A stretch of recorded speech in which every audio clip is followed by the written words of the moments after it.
बिहार में जब से महागठबंधन की नई सरकार बनी है उसके बाद आए दिन सरकारी बंगले को लेकर बिहार की सियासत तेज होती रहती है। एक बार फिर से बिहार सरकार के द्वारा बीजेपी के तमाम नेताओं को नोटिस दी गई है सरकारी बंगले को खाली करने के लिए। साथ ही साथ जुर्माना लगाया गया है सरकारी बंगले में रहने के कारण। हमारे साथ हैं अभी बिहार की पूर्व डिप्टी सीएम रेणु देवी। रेणु जी, आप पर भी जुर्माना लगाया गया है, सरकारी बंगले को खाली करने की नोटिस दी गई है। देखिए, हमारे पास भी नोटिस आया है कि उसमें जो 30 गुना ज़्यादा जो रेट है 2,36,000 रुपये हमारे पास लेटर आया है। मैंने जवाब लिखा है कि भाई हमें जो क्वार्टर मिला है आप खाली करवा के उसे रिपेयर करा के दे दीजिएगा, हम चले जाएंगे, हम पैसा क्यों देंगे। लेकिन ये जो देना एक साजिश के तहत हुआ है और इस तरह से ज़्यादातर जो है भारतीय जनता पार्टी के मंत्रियों के साथ में जो विधायक जो मंत्रियों को जो मकान मिलने का है उसके साथ भेदभाव किया गया है। जो पहले से जो देखे होंगे आप, जेडीयू और भी तमाम पार्टियां के लोग जो रह रहे हैं जो अनऑथराइज में हैं, कोई एमएलए नहीं है। हम लोग एमएलए रहते हुए, मंत्री रहते हुए, 5 बार के विधायक रहते हुए भी हम लोगों के साथ इस तरह से अन्याय हो रहा है। जेडीयू के भी तमाम लोग हैं, मुकेश सहनी हैं, जो लोग हैं वो उनके लिए कोई भी अर्थदंड नहीं लगा है अभी तक, मुझे जैसा लगता है। लेकिन हमारे पास जो नोटिस आया और लोगों के पास आया है कि नहीं आया है, क्योंकि मैं महिला हूँ, अति पिछड़ी समाज से आती हूँ और लोग सोचते हैं कि मैं निर्मल महिला हूँ, कि बहुत ही ये जो है महिला कमज़ोर है।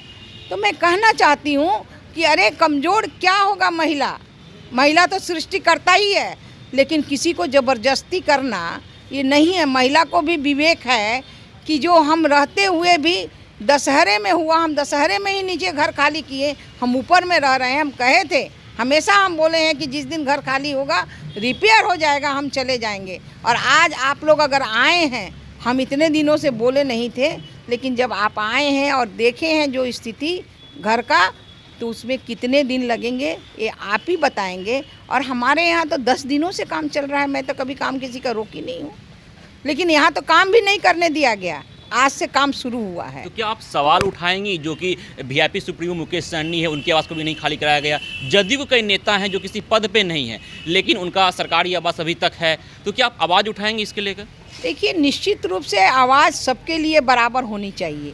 अगर कोई अनऑथराइज है उनको भी इस तरह से देना चाहिए, उनको करना चाहिए।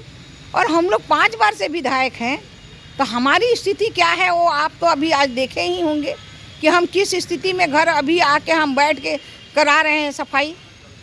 तो ये सरकार को सोचना चाहिए। नोटिस कब दी गई थी खाली करने के लिए?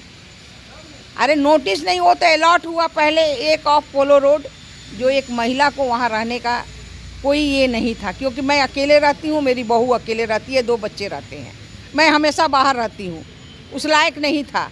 हमने रिक्वेस्ट किया कि भाई हमको ठीक है, ये 3 नंबर अगर खाली है तो हमको दे दीजिएगा, कम से कम सुरक्षित रह सकें हम। तो इस कारण से ये 3 नंबर जब मिला, जब खाली होगा, कल 18 तारीख को खाली हुआ। कोई जिस आवास पर भी आप बैठी हैं वो आवास खाली नहीं था, तो फिर जुर्माना की बात कहाँ से आती है? यही बात मैं भी पूछना चाहती हूँ सरकार के उस आवास विभाग से कि जब खाली नहीं था तो जुर्माना कैसे दिया गया?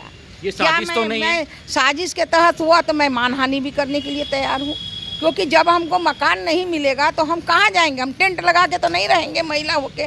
इसलिए जब हमको मकान मिला है, सफाई हो जा रहा है, हम आएंगे। अच्छा, 30 गुना क्यों लगाया गया? वो तो वो समझते हैं 30 गुना क्यों लगाएं, क्यों ख़त्म नहीं करेंगे और क्यों लेंगे पैसा हमसे? जब घरे नहीं देंगे तो पैसा क्यों लेंगे? ये भी बात है।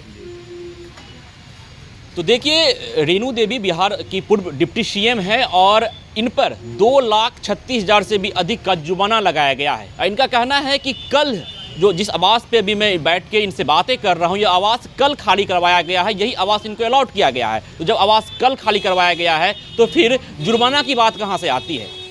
बहरहाल तमाम अपडेट के लिए जुड़े रहेंगे फर्स्ट बिहार के साथ। मैं था आपके साथ विश्वजीत आनंद, फर्स्ट बिहार, पटना। ये लो, मुंह मीठा करो, आज मैंने अपना जॉब छोड़ दिया, अब हम पूर्णिया वापस जाएंगे। जॉब छोड़ दिया है? मतलब ये घर कैसे चलेगा? हम करेंगे क्या? और माँ बाबूजी क्या बोलेंगे? इसलिए मैं एक और मिठाई का डब्बा लाया, अपने बिजनेस के लिए लोन अप्रूव हो गया। अरे लोन अप्रूव हो गया वो तो ठीक है, लेकिन पूर्णिया में हम रहेंगे कहाँ? अपना घर भी तो नहीं है वहाँ। इसलिए तो एक और मिठाई का डब्बा अलग से लाया हूं। हमने पूर्णिया में घर ले लिया है, पूर्णिया के ई होम्स पैनोरमा में। पूर्णिया में पैनोरमा ग्रुप लेकर आए हैं ई होम्स पैनोरमा। बड़ा घर, आलीशान जिंदगी और अत्याधुनिक सुविधाओं के संग। अरे अरे, अब क्यों मुंह मीठा करवा रही हो? क्योंकि हम घर वापसी जो कर रहे हैं। घर वापसी की खुशी पूर्णिया में ई होम्स पैनोरमा के संग। E Homes Panorama, luxurious lifestyle redefined.